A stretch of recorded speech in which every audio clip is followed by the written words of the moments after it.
तो हमने पिछले एपिसोड में देखा था कि अपना जिन्वो एक रेड गेट में फंस चुका है और व्हाइट डोंगसू भी अपने भाई का बदला लेने के लिए जिन्वो के पास आ रहा है और व्हाइट टाइगर गेट के फर्स्ट डिवीजन कमांडर भी गेट के बाहर आ गए थे। अब आगे तो हमको सबसे पहले गेट के अंदर ले जाया जाता है। वहाँ पर अपनी स्क्वाड का सबसे हाईएस्ट रैंकर अपने आप को इंट्रोड्यूस करते हुए कहता है कि मेरा नाम किम चुल है और मैं ए रैंक हंटर हूँ। जैसा कि तुम सबको पता ही है, हम एक रेड गेट के अंदर है और मैं चाहता हूँ कि ज्यादा से ज्यादा लोग बच के बाहर जा सके। मैं यहाँ पर कोई तमाशा देखने के लिए नहीं आया हूँ। हमें डंजन ब्रेक के लिए कई महीने इंतजार करना पड़ सकता है। जब तक यहाँ पर कितने लोग सरवाइव कर पाएंगे मुझे नहीं पता। ये शायद एक बी रैंक का गेट होगा और इतने सारे लोगों को मैनेज करना मेरे बस में नहीं है। तो हमें इसलिए यहाँ पर दो हिस्सों में डिवाइड हो जाना चाहिए। अगर हम यहाँ पर ऐसे ही खड़े हैं तो आज नहीं तो कल हम यहाँ पर मारे जाएंगे। तो तुम सब मेरे साथ नहीं भी आना चाहते तो कोई बात नहीं, मैं अकेला ही कर लूंगा। बताओ कौन कौन मेरे साथ चलना चाहता। जैसे कि वो वहाँ पर एक ए रैंक हंटर था तो सब उसी के साथ जाना चाहते, पर यहाँ पर किम चुल कमजोर हंटर्स को धक्के मार के बाहर निकाल देता है। मुझे माफ कर देना, मैं सी रैंक और उससे नीचे के हंटर्स को अपने क्रू में नहीं ले सकता। एक रेड गेट का एक दिन बाहर की दुनिया में 1 घंटा होता है। किसी को भी नहीं पता कि हमको डेंजर बॉल्स को हराने में कितने दिन लगेंगे, इसलिए मैं अपने साथ कमजोर हंटर्स को नहीं ले सकता। सभी लोग उसके ऊपर चिल्लाने लगते। किम चुल यहाँ पर कहता है कि तुम दिक्कत ना लो, अगर एक बार हमने नाइट वॉल्फ को हरा दिया तो हम सब यहाँ से बाहर जा सकेंगे। उसके बाद एक लड़की जो कि किम चुल की टीम में थी वो कहती है कि क्या मैं इनके साथ जा सकती। किम चुल कहता है कि जो तुम्हें करना है वो तुम कर सकते हो। उसके बाद किम चुल मन में कहता है आखिर ये लड़की चाहती क्या है, क्या इन लोगों पे से तरस आ गया। उसके बाद वो लड़की जिन्वो के पास जाती है। इसे रैंक हंटर को तो वो तीर भी नहीं दिखाता जो तुमने पकड़ लिया। तुम एक ये रैंक हंटर तो नहीं हो, है ना जिन्वो। उसके बाद हमको डंजन के बाहर ले जाया जाता है जहाँ पर मिस्टर हान जिन्वो के बारे में उनको सब कुछ बताते हैं। जिन्वो एक ये रैंक हंटर है बट वो मोस्ट प्रोबेबली रीअवेकन हुआ है। क्या तुम इस बारे में श्योर हो? वैसे उन्होंने मुझे कुछ बताया तो नहीं, पर वो पावरफुल तो है, तो फिर हम उसे ए रैंक के हंटर पे भरोसा कर सकते हैं। सर्वेलेंस टीम के बंदे भी यही कहते हैं कि किम चुल का रिकॉर्ड बहुत ज्यादा अच्छा है, वो एक बढ़िया हंटर है। वो मन में सोचते हैं कि एक ए रैंक हंटर, हम उस पर विश्वास ही कर सकते हैं कि वो बाकी हंटर्स को भी बचा के ले आए। फिर वो सर्वेलेंस टीम का बंदा कहता है कि आप किसी ई रैंक हंटर के बारे में बात कर रहे थे जो कि अभी अवेक हुआ है, राइट? और मेरे ख्याल से किम चुल उससे ज्यादा ताकतवर होगा। इसे सुनने के बाद मिस्टर हान बहुत ज्यादा चिढ़ जाते हैं। उसके बाद एक गाड़ी भी गेट के बाहर आके रुकती है और वो किसी और की नहीं व्हाइट डोंगसू की होती है। मुझे तो लगा था कि ये सी रैंक का गेट, क्या ए रैंक का गेट यहाँ पर ऐसे ही आ गया? व्हाइट टाइगर किल का बड़ा आदमी यहाँ पर क्या कर रहा है? व्हाइट डोंगसू को देख के यहाँ पर पाइक होल्किन का खून खोल जाता है तो सब वहाँ पर बहुत ज्यादा डर जाते हैं। बहुत टाइम बाद मिले। तुम यहाँ पर क्या कर रहे हो?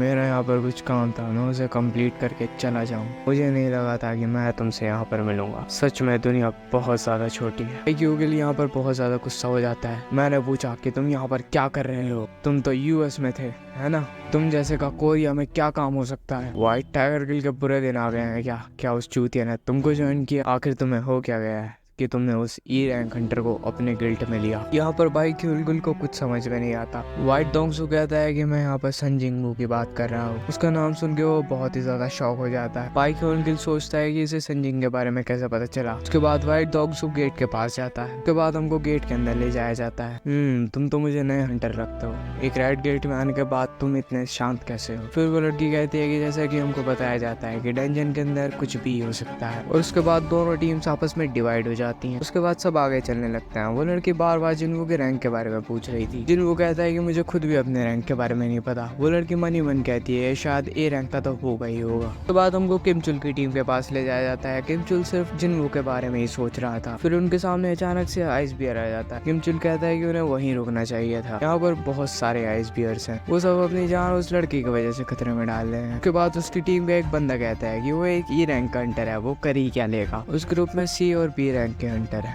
पर उस ग्रुप का लीडर ई रैंक का हंटर क्यों है? कोई ना, चलो छोड़ो, आज नहीं तो कल वो मर ही जाए। उसके बाद उनकी टीम आईएसबीएस से लड़ने के लिए तैयार हो जाती। फिर से हमें गेट के बाहर ले जाया जाता है। मुझे यकीन नहीं हो रहा है इतनी दूर आने के बाद मुझे रेड गेट का इंतजार करना पड़ेगा। सच में इस संजिंग को पकड़ना लगता है थोड़ा मुश्किल। बार बार संजिंग का नाम सुन के बाइक्यू बहुत ज्यादा फ्रस्ट्रेट होने लगता है। आखिरकार ये सारे लोग संजिंग के पीछे क्यों पड़े हैं? ऐसा क्या है उसमें? बाद हमको फिर से गेट के अंदर ले जाया जाता है। पर किम चुल की पूरी टीम आईएसबीएस से लड़ रही थी। अचानक से किम चुल पे यहाँ पर एक आइस बियर हमला कर देता है, बट वो अपनी शील्ड से उस हमले को रोक के उसको मार देता है और ऐसे ही वो बहुत सारे आइस बियर को खत्म कर देता है और सभी लोग यहाँ पर किम चुल की तारीफ करने लगते हैं। किम चुल भी सोचता है कि इन आइस बियर्स के तो मैं अकेला ही काफी हूँ। फिर टीम वालों को लगता है अब तो हम इस गेट से बहुत आसानी से बाहर निकल जाएंगे। हम अभी भी एक रेड गेट के अंदर है, हम यहाँ पर जरा सी भी चूक नहीं कर सकते। हमें यहाँ से बाहर निकलने के लिए पहले इस जंगल से बाहर निकलना होगा। किम चुल यहाँ पर मन में सोचता है कि अगर मैं नहीं होता तो अब तक ये उस भालू को खाना बन चुके होते। फिर हमको जिन्वू की टीम के पास ले जाया जाता है। वहाँ पर ये चलते जा रहे थे बस, तो अचानक से लड़की कहते हैं कि हमें यहाँ पर रुकना चाहिए। जिन्वू कहता है कि क्या हुआ। वो लड़की पेड़ों पे निशानों को दिखाकर बताती है कि आगे आइस बियर का झुंड है, हमें इससे आगे नहीं जाना चाहिए। जिन्वू कहता है कि ये जगह आइस बियर से भरी पड़ी है ना। जिन्वू का रिएक्शन देख के वो लड़की बहुत ही ज्यादा सरप्राइज थी। जिन्वू उसकी बातों को नजरअंदाज करके आगे बढ़ता रहता है। फिर वो लड़की कहती है कि रुक जाओ, जैसा कि तुमने कहा ये जंगल आइस बियर से भरा पड़ा है, तो इसलिए हमें और अंदर जाना चाहिए। अगर ये जगह आइस बियर से भरी पड़ी है तो यहाँ पर कोई व्हाइट एल्फ नहीं होंगे, और आइस बियर्स व्हाइट एल्फ से तो अच्छे ही है। ये सुनने के बाद वो लड़की चुप हो जाती है। आखिरकार मैंने ही क्यों नहीं सोचा। उसके बाद जिन्वू अपनी इन्वेंटरी में से ठंड के कपड़े बाहर निकालता है। उसके बाद सब लोग उसको देखने के बाद कहता है कि ये आखिर जिन्वू है कौन। लड़की जिन्वू के साथ आई थी वो भी देख के बहुत ज्यादा शौक थी। जिन्वू उसके सर पे हाथ रख के कहता है कि अगर मैं तुम्हें इस गेट के अंदर लाया हूँ तो बाहर भी मैं ही निकालूंगा, और सभी से मैं यही कहना चाहूंगा